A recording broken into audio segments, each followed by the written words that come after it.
네, 오늘도 하나님을 예배하러 나오신 모든 성도님들 환영하고 축복합니다. 우리가 우리의 인생을 가만히 살펴보면 참 세월이 빨리 흐른다, 우리의 인생이 참 빠르다라고 느껴질 때가 너무나 많이 있습니다. 그래서인지 모르지만 때로는 사람들 간에 이렇게 이야기하는 분들도 있습니다. 우리의 인생은 나이와 비례해서 달려간다. 10대 때는 10km로, 20대 때는 20km로, 30대 때는 30km의 속도로, 50대일 때는 50km의 속도로, 70대일 때는 70km의 속도로 우리의 인생이 그만큼 빠르게 지나간다라는 이야기들을 하게 되어집니다. 공감하십니까? 공감하십니까? 저는 많이 먹진 않았지만 한 해 한 해 나이를 먹어갈수록 공감이 되는 것 같습니다. 상당히 빠르게 시간이 흐르는 것 같습니다. 어느덧 2023년이 벌써 다해가고 11월 마지막 주를 향해 나아가고 있고 동북교회 온 지 어느덧 2년이지만 그 2년이 엊그제 같지만 벌써 2년이라는 시간이 흘러가는 상당히 빠르게 시간이 흘러간다라는 것을 느끼게 되어집니다. 우리의 인생은 그렇게 빠르게 시간이 흘러가고 있는데 이 빠르게 흘러가는 인생을 다시 한번 살펴보면 우리의 인생이 고속도로와 같다라고도 느껴질 수가 있을 것 같습니다. 고속도로는 굉장히 빠르게 달리죠. 근데 나가야 할 곳을 지나쳤다고 해서 차를 돌릴 수도 없고 후진할 수도 없는 곳이 바로 고속도로입니다. 우리의 인생도 그렇습니다. 앞으로 달려가다가 뒤를 돌아보면 뭔가 후회가 느껴질 때가 참 많이 있지만 인생을 되돌릴 수 없다라는 거죠. 그래서 고속도로에서 필요한 것이 있는데 그게 바로 휴게소입니다. 쉼을 얻고 체력을 정비하고 또 앞으로 갈 곳을 다시 한번 정리해서 어디에서 어떻게 빠져야 할지 생각하고 집중해서 또 앞을 향해 나아가게 하는 것이죠. 그런 휴게소 같은 곳이 우리의 인생에서 살펴본다면 바로 오늘 주일이지 않을까 싶습니다. 주일 짧게 보면 한 주간의 삶을 뒤돌아보고 그 뒤돌아본 한 주간의 삶 속에서 또 회복을 얻고 앞으로 나아갈 한 주간을 향해 나아가는 주일. 그런가 하면은 또 1년을 뒤돌아봤을 때 지난 1년간을 뒤돌아보면서 우리의 삶 가운데서 일어났던 일들을 뒤돌아보고 또 하나님께 감사하면서 남아있는 시간을 또 하나님을 향해 나아갈 수 있게끔 하는 추수감사주일, 바로 오늘 이 주일이 우리의 인생의 휴게소와 같은 곳이지 않을까 생각을 해보게 됩니다.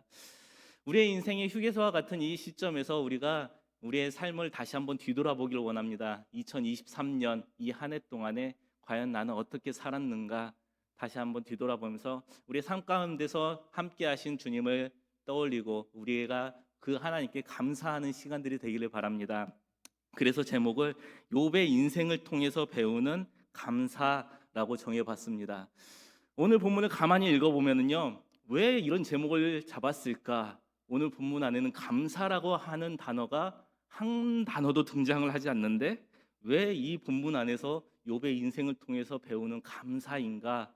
라는 것을 의문을 가지셨나요? 네, 가져볼 법도 하죠. 감사가 등장하지 않는 이 구절 가운데에서 저는 하나님께 감사하기를 원하기 위해서 또 이 말씀을 가만히 해석하다 보니까 정말로 욥의 이 고백들이 하나님께 감사구나라는 걸 느끼게 되었습니다. 욥의 인생은 우리가 너무나 잘 알고 있죠. 욥기 1장을 보면 욥에 대해서 하나님이 설명을 하시는데 어떻게 설명하냐면요, 욥은 온전하고 정직하여 하나님을 경외하며 악에서 떠난 자라라고 가르칩니다. 이거는 사람이 욥을 향해서 가르친 게 아니라 하나님께서 욥을 바라보실 때 이렇게 지금 이 욥은 이런 사람이야라고 가르치는 것인데요. 정직하고 온전하여 하나님을 경외하고 악에서 떠난 사람, 그 사람이 바로 이 시대의 욥이다 라고 하나님이 말씀하십니다. 욥은 그러한 사람이었습니다. 근데 이런 욥에게 하루아침에 재앙이 찾아옵니다. 자신의 모든 재산이 한순간에 날아가고요, 10명의 자녀들, 아들 7과 3명의 딸이 있었지만 순차적으로 이 10명이 하루아침에 다 죽음을 당하는 재앙이 찾아오게 되죠. 그런가 하면은 그것으로 멈추는 게 아니라 자신의 몸까지 망가져서 머리끝부터 발끝까지 악창이 나서 기와로 긁지 않으면 견딜 수가 없는 상황까지 찾아오는 게 이 욥의 현실이었습니다. 얼마나 고통스럽겠습니까? 지난 한 해 우리가 내 삶을 뒤돌아봐도 고통스러운 날들이 있죠. 다들 있으시죠? 어떤 분들은 지나왔을 수도 있고 어떤 분들은 지금도 이 고통 가운데 계시는 분들이 있을 수도 있습니다.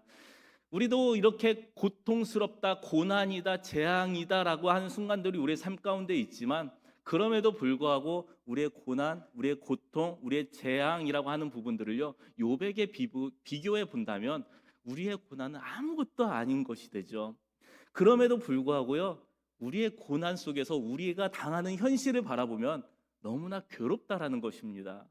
지난 한 달 동안에 저희도 참 많은 일들이 있었습니다. 그 고난 속에서 저에게 찾아왔던 그 순간들을 살펴보니까요, 굉장히 힘들었습니다. 좀 힘든 한 달의 기간이었고요. 그 한 달이라는 기간 속에서 제 자신을 살펴보니까요, 저는 원래 머리만 대면 잠을 자는 스타일입니다. 10분 안에 잠을 자는 아주 놀라운 능력이 있는 그러한 사람입니다. 근데 그런 저에게 조금의 스트레스가 저에게 찾아오고 조금의 어려움이 찾아오니까 몸이 반응을 하더라는 거죠. 생각에 잠기게 되어지고 잠이 들지 않고 1시간, 2시간 뒤척이다가 겨우 잠에 드는가 하면은 또 1시간, 2시간 자다가 또 잠에서 깨고 또 생각이 빠져서 잠을 설치고 그러다 보면 뜬 눈으로 또 새벽 예배를 나오게 되고 그렇게 되어지더라는 겁니다. 욥에게 비교하면 아무것도 아닌데 세 발의 피도 안 되는 아주 작은 일인데 그럼에도 불구하고 우리의 삶 가운데서는 그게 나에게 있어서는 굉장히 큰 고난이고 그 고난이 나에게 찾아왔을 때는 우리의 몸으로 반응을 한다라는 거죠. 근데 욥은 어떠했겠습니까? 한순간에 모든 재산이 날아간 것도 참 슬픔인데 자신의 한 자녀가 죽었다라고 해도 고통스러울 건데 자신의 10명의 자녀가 다 죽었습니다. 그런데 그뿐만이 아니라 자신의 몸까지 망가져 버리게 되죠.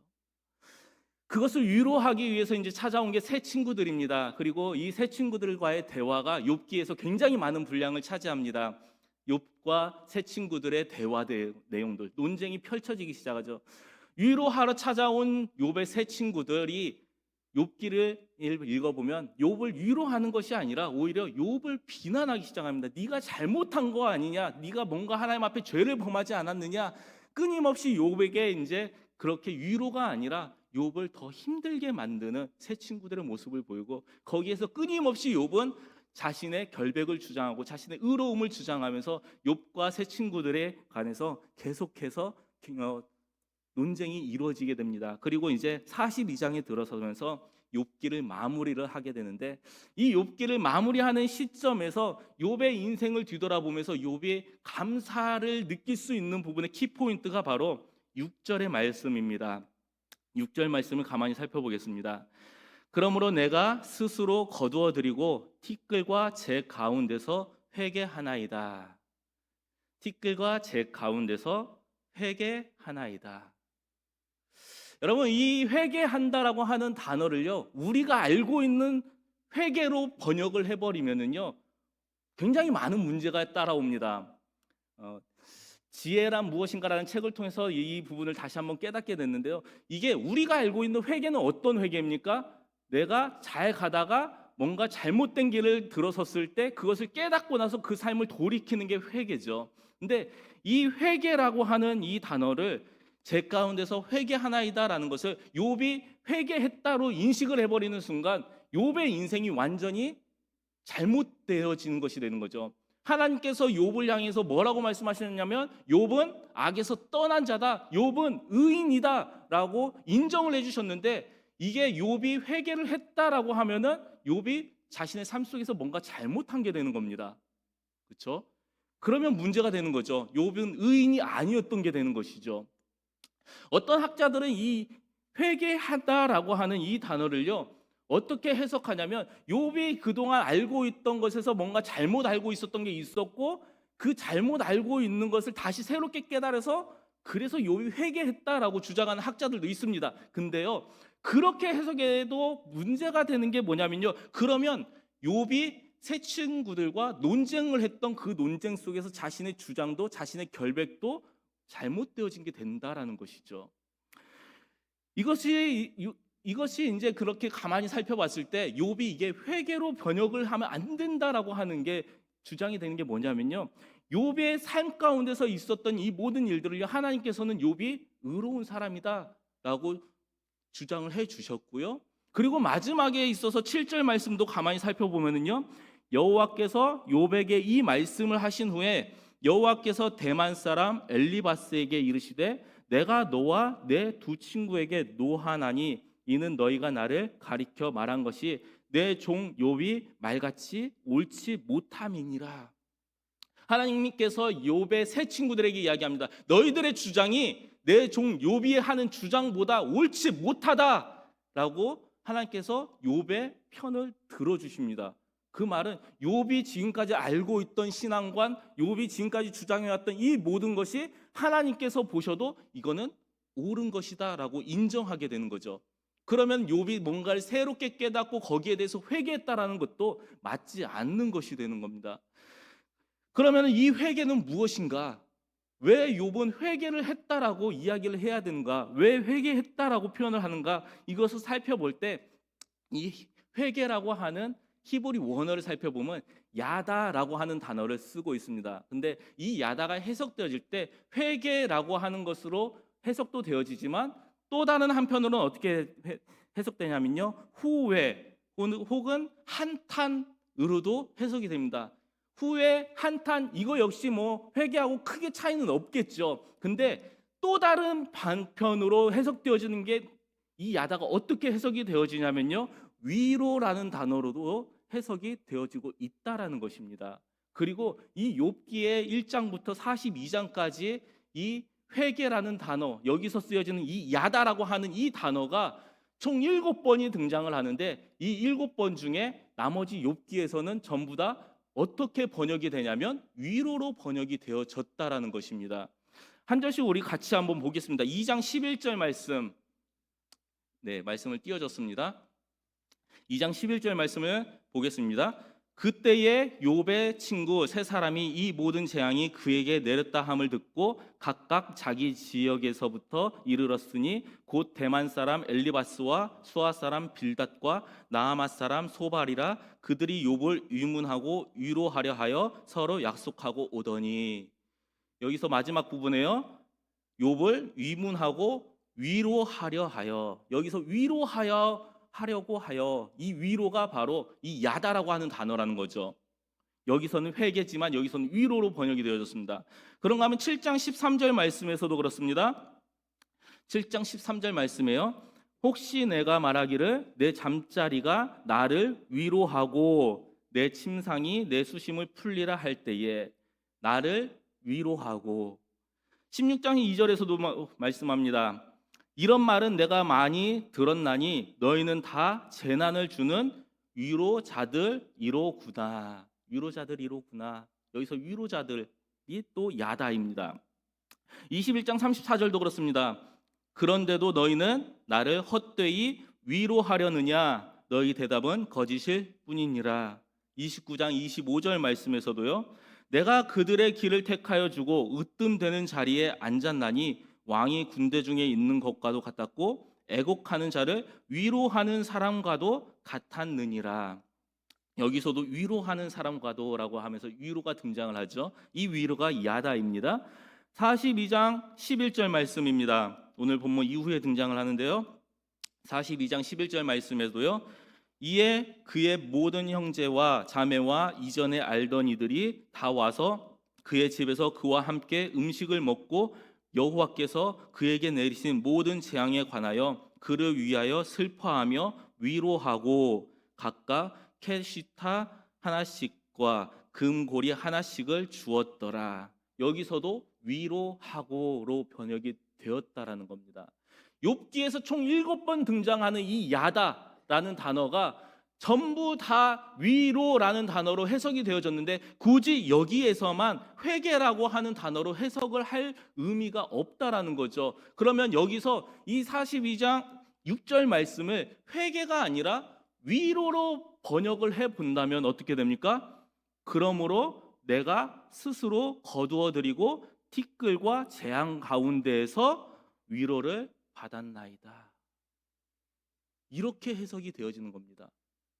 지금 내 상황은, 지금 내 이 환경은 힘들고 어려운 상황이 나에게 찾아왔고 말로 표현할 수 없는 고난이, 고통이 나에게 찾아왔지만 욥이 지금 고백하는 게 자신이 위로를 받았다는 이 고백이요, 자신의 상황이 나아져서가 아니라는 겁니다. 우리는 욥의 결말을 알고 있습니다. 욥의 결말은 어떻게 됩니까? 기존보다 2배의 재산을 더 받게 되어지고 10명의 자녀를 잃어버렸지만 10명의 자녀를 다시 얻게 됩니다. 그리고 생을 마감하는 게 욥의 인생이죠. 그러면 욥이 자신의 모든 상황이 나아졌는가? 그래서 지금 하나님께 위로를 받았다고 하는가? 그것도 아니라는 것입니다. 여전히 욥의 상황은 힘들고 여전히 욥의 상황은 어려운 가운데 있지만 지금 욥의 고백은 하나님께 위로를 받았다라고 말합니다. 왜냐하면요, 욥의 상황이 나아진 것은 이 고백이 있고 난 다음에 이루어지기 때문입니다. 10절 말씀 이후에 이제 욥의 상황이 나아지는 거죠. 10절 말씀을 보면은요, 욥이 그의 친구들에게 위하여 기도할 때 여호와께서 욥의 공경을 돌이키시고 여호와께서 욥에게 이전 모든 소유보다 갑절이나 주신지라. 욥이 위로를 받았다고 하는 이 고백이 있고 난 다음에 욥의 상황이 이제 나아지고 풀어지고 환경이 바뀌게 되어진다라는 겁니다. 욥은 자신의 환경이 바뀌어졌기 때문에 하나님, 내가 위로를 받았습니다, 이렇게 고백하는 게 아니라는 겁니다. 여전히 욥은 똑같이 어려운 가운데 있고 똑같이 고난 가운데 있고 똑같이 힘든 가운데 있고 똑같이 여전히 악창이 가득해서 하루라도 기왓장으로 몸을 긁지 않으면 견디기 힘든 그러한 상황이 여전히 주어지고 있지만, 그럼에도 불구하고 욥은 내가 제 가운데서, 티끌과 제 가운데서 위로를 받았습니다 라고 고백을 한다는 겁니다. 이게 욥의 고백이었습니다. 그렇다면 욥이 어떻게 이렇게 고백을 할 수 있었을까요? 왜 이런 고백을 욥은 할 수 있었던 걸까요? 그 키포인트가 바로 5절 말씀에 있습니다. 오늘 본문 말씀 5절입니다.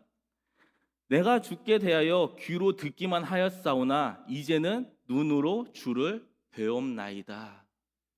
욥의 신앙은요, 그 전까지 욥이 가지고 있던 신앙은 어떤 신앙이었냐면요, 귀로 듣는 신앙이었습니다. 귀로 들어서 배우고 익히고 믿고 지키고 행했던 게 욥의 신앙입니다. 우리는 너무나 쉽게 성경을 소지할 수 있죠. 돈 2만 원, 3만 원만 있어도 성경책을 살 수가 있고요. 인터넷에서 몇 글자만 두들겨도 성경을 너무나 쉽게 접할 수 있는 게 오늘날 우리가 살아가는 시대입니다. 근데요, 욥이 살고 있던 시대는 그게 아니라는 겁니다. 성경을 구하는 게 쉽지 않은 시대, 하나님의 말씀을 접한다는 게 너무나 어려운 시대라는 겁니다. 중세 시대만 하더라도요, 제가 학교 다닐 때 교수님께서 뭐라고 말씀하셨냐면요, 중세 시대에 인쇄술이 발달하기 이전에 성경책 한 권의 값어치는 3천만 원이었다. 그 정도의 값어치를 가지고 있었다라고 이야기합니다. 인쇄술이 발달하기 전에 성경책을 막 찍어낼 수 있는 이전의 시대에, 그 시절만 해도 그때 당시가 금 한 돈의 시세가 20만 원 정도 하는 시세였는데요, 이 금 한 돈에 20만 원 하는 시세에서 그 시대에 성경책 한 권의 값어치는 3천만 원 정도 하는 값어치를 가지고 있었다라고 이야기를 했습니다. 그렇다고 한다면 그것보다도 훨씬 이전인 이 욥의 시절에는 어떠했겠냐는 거죠. 욥의 시절에는요, 성경을 구경한다는 건요, 하늘의 별 따기였을 것입니다. 전 재산을 들여도 구할 수 있을까 말까 하는 게 성경이었죠. 그러면 그들은 신앙을 어떻게 전해받는가, 신앙이 어떻게 믿게 되어지는가, 그게 바로 구전이라는 겁니다.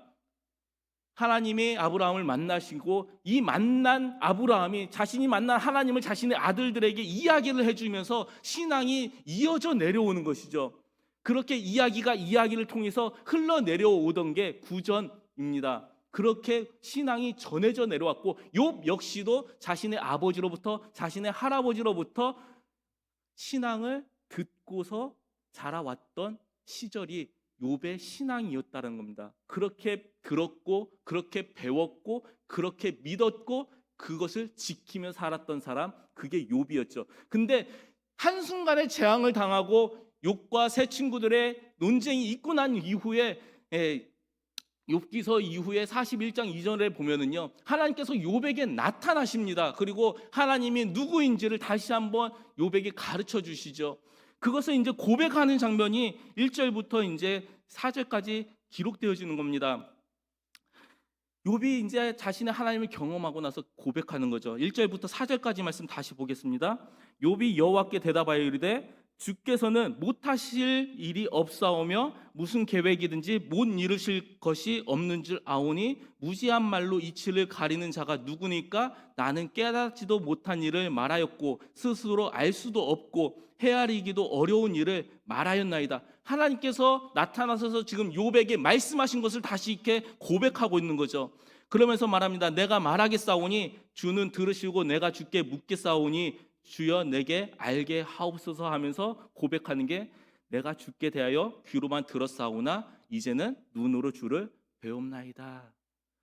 내 신앙은 지금까지 선조들에게 나의 아버지에게 할아버지에게 할아버지의 할아버지에게 들었던 신앙, 그렇게 듣고 알았던 신앙이었지만 지금 나는 이 재앙과 이 환난 속에서 하나님을 만났습니다라고 고백하는 겁니다. 욥이여 이 어려움 속에서 하나님을 만났습니다. 하나님을 경험했습니다. 그래서 귀로만 듣던 신앙이 이제는 내가 눈으로 직접 보았습니다라고 고백하게 되는 거죠. 그것이 이제 욥의 위로가 된 것입니다. 그래서 내가 티끌 속에서 내가 제 가운데에서 위로를 얻었나이다 고백하게 된 거죠.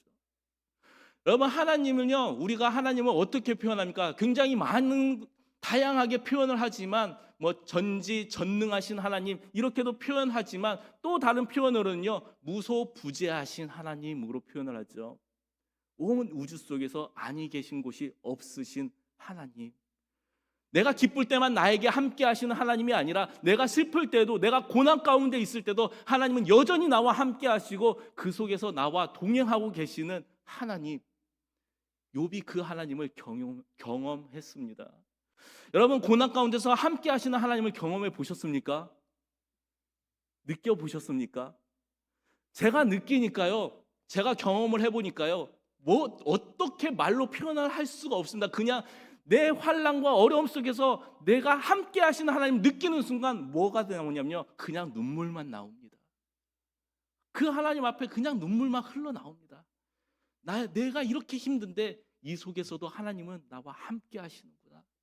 여전히 하나님은 날 떠나지 않으시고 여전히 주님은 나와 함께 하시는구나. 그게 느껴지는 순간 그냥 아무 말도 나오지 않고 그저 눈물만 흘러나오더라는 겁니다. 욥이 그것을 느꼈습니다. 자신의 인생 속에서 정말로 어떻게 말로 표현할 수 없는 재앙이 나에게 찾아왔지만 그럼에도 불구하고 여전히 주님은 나와 함께 하시는구나. 여전히 그 하나님은 내 삶 가운데 동행하고 계시는구나. 그 하나님의 살아계심을 나에게 보여주시는구나. 욥이 거기에서 위로를 받았습니다. 그래서 고백하게 되는 거죠. 여러분 주님 앞에 위로를 받아본 사람들은요 감사가 나옵니다. 하나님 그럼에도 나와 함께 하시니 감사합니다. 이 환난 속에서 나의 힘이 되어주시니 감사합니다. 이 속에서도 나를 붙잡아 주시니 감사합니다. 위로받은 사람만이 나올 수 있는 게 이 감사인 거죠. 욥이 그것을 경험했습니다. 욥의 세 친구들이 위로하러 왔지만 위로가 되지 못하고 오히려 논쟁이 일어났지만 자신의 결박을 주장하면서 나는 그렇게 살지 않았다고 아무리 외쳐도 세 친구들은 알아주지 않았지만 그럼에도 불구하고 알아주시는 분, 그럼에도 불구하고 그의 인생을 느껴주시는 분, 인정해 주시는 분, 하나님. 그 하나님이면 만족합니다. 주님이 그 하나님을 경험했습니다. 욥이 그 하나님을 경험했습니다. 그래서 고백합니다. 티끌과 제 가운데서도 내가 위로를 얻었습니다. 여러분 우리 하나님은요 우리의 삶 가운데서 언제나 함께 하십니다. 내가 기쁠 때만, 내가 즐거울 때만, 내가 행복할 때만 하나님이 함께 하시는 것이 아니라 내 삶 가운데서 어려움이 찾아온 순간에도 주님은 함께하고 계시고 내 상황 속에서 힘들고 고통스러운 순간에도 주님은 함께하고 계십니다. 여러분 언제나 우리와 함께 하시는 그 주님을 우리가 경험하면서 살아가는, 그 주님으로부터 위로를 받으며 살아가는 저와 여러분들이 되시길 주님의 이름으로 축복합니다. 그래서 그 위로함 속에서 우리의 삶 가운데 언제나 그 주님을 바라보고 그 주님께 감사의 고백을 드리며 살아갈 수 있는 사람들 저와 여러분들이 다 되시기를 주님의 이름으로 축복합니다. 기도하겠습니다. 거룩하신 하나님, 언제나 우리의 삶 가운데서 동행하시는 주님, 우리가 기쁠 때나 우리가 슬플 때나 언제나 우리와 동행하시며 나의 힘이 되어시고 나의 능력이 되어 주시는 주님, 하나님, 우리가 그 주님 앞에 다시 한번 그 하나님을 경험케 하시고 우리 삶 가운데 동행하시는 주님으로 말미암아 우리가 다시 한번 위로를 받으며 하나님 앞에 감사를 드리며 언제나 주님만을 향해 나아갈 수 있는 주의 백성들이 다 될 수 있도록 은혜를 베풀어 주시옵소서. 지난 2023년 1월부터 지금까지 우리 삶 가운데 동행해 주신 주님, 지난 한 해를 우리가 뒤돌아보면서 우리 삶 가운데 역사하신 주님을 바라보며 그 주님을 고백하며 우리가 또 감사함으로 하나님 앞에 엎드리고 남아있는 또 2023년 마지막까지 우리가 기쁨으로 감사함으로 주님을 향해 달려가는 주의 백성들이 될 수 있도록 은혜를 베풀어 주시옵소서. 그래서 우리의 삶을 통해서 하나님의 영광이 드러나게 하시고 이 땅 가운데 하나님의 복음을 전파하는 데 쓰임 받는 주의 백성들이 다 될 수 있도록 은혜를 허락하여 주시옵소서. 감사드리며 예수님의 이름으로 기도하옵나이다. 아멘.